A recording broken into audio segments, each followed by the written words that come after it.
Dasara season రాగానే shopping malls యాజమాన్యాలు డిస్కౌంట్లు 1+1 అంటూ స్పెషల్ ఆఫర్లు పెడుతుంటారు. ఎలాగైనా వినియోగదారుడు వాళ్ల వ్యాపార కేంద్రాలకి వచ్చేలా ఐడియాలు వేస్తుంటారు. కానీ గిరాకీ పెంచుకోవడం కోసం ఓ చిరు వ్యాపారి పెట్టిన స్కీమ్ ఇప్పుడు సూర్యాపేటలో చర్చనీయాంశంగా మారింది. స్థానిక కృష్ణా టాకీస్ ప్రాంతంలో ఉన్న జానీ చికెన్ సెంటర్ యజమాని 150 రూపాయల స్కీమ్ లో భాగంగా దసరా డ్రా పెట్టాడు. ఇందులో గెలిచిన వారికి మొదటి బహుమతి గొర్రెపోతు, రెండో బహుమతి బ్లెండర్ స్ప్రైడ్ ఫుల్ బాటిల్ ను అందించనున్నట్లు పేర్కొన్నాడు. ఈ మేరకు సదరు వ్యాపారి పెట్టిన ఫ్లెక్సీ అందరినీ ఆకర్షిస్తుంది. తమ షాపు కొంత ఓల్డ్ సిటీ ప్రాంతంలో ఉండటంతో నెమ్మదించింది. దాంతో గిరాకీ పెంచుకుని షాప్ పేరు ఫేమస్ చేయడం కోసం ఇలాంటి స్కీమ్ పెట్టినట్లు నిర్వాహకుడు నాగరాజు పేర్కొన్నాడు.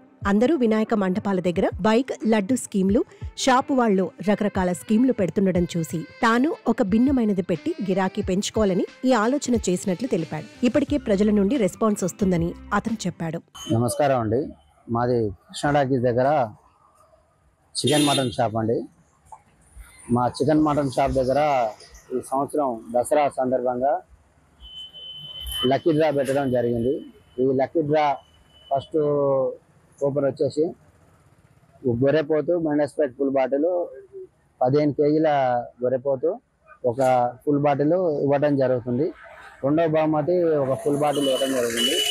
ఈ లక్కీ డ్రా దసరా సందర్భంగా పెట్టడం జరుగుతుంది.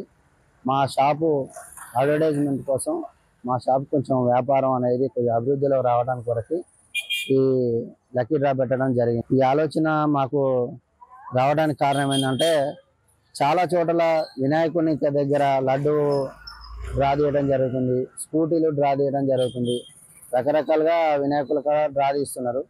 మేము కూడా మా షాప్ తరఫున ఇట్లా డ్రా పెడితే మంచిగా ఉంటుందనే ఆలోచనతో ఇట్లా లక్కీ డ్రా పెట్టినాం. దసరా సందర్భంగా పెడితే మాకు కూడా మా షాపు వ్యాపారం కూడా అభివృద్ధిలోకి వస్తుందని చెప్పేసి డ్రా పెట్టడం జరిగింది. ఇది ఇలాగే కొనసాగి మా వ్యాపారం మంచిగా నడిచి వ్యాపార పరంగా చేస్తున్నాం కాబట్టి ఇది మా షాపుని అభివృద్ధి కొరకు పెట్టినాం కాబట్టి నెక్స్ట్ సారి మహిళలకి 2 పట్టు చీరలు గొర్రెపోతు కూడా డ్రా చేయడం జరుగుతుంది. అయితే నాగరాజు ఈ స్కీమ్ లో ఎక్కువ మందిని భాగం చేసుకోవడం లేదు. కేవలం 100 మందికి మాత్రమే అవకాశం కల్పించాడు. ఏది ఏమైనా గిరాకీ పెంచుకోవడం కోసం చిత్రమైన ఉపాయం చేయడం ఒకంత ఆసక్తిని పెంచిందని స్థానికులు అంటున్నారు.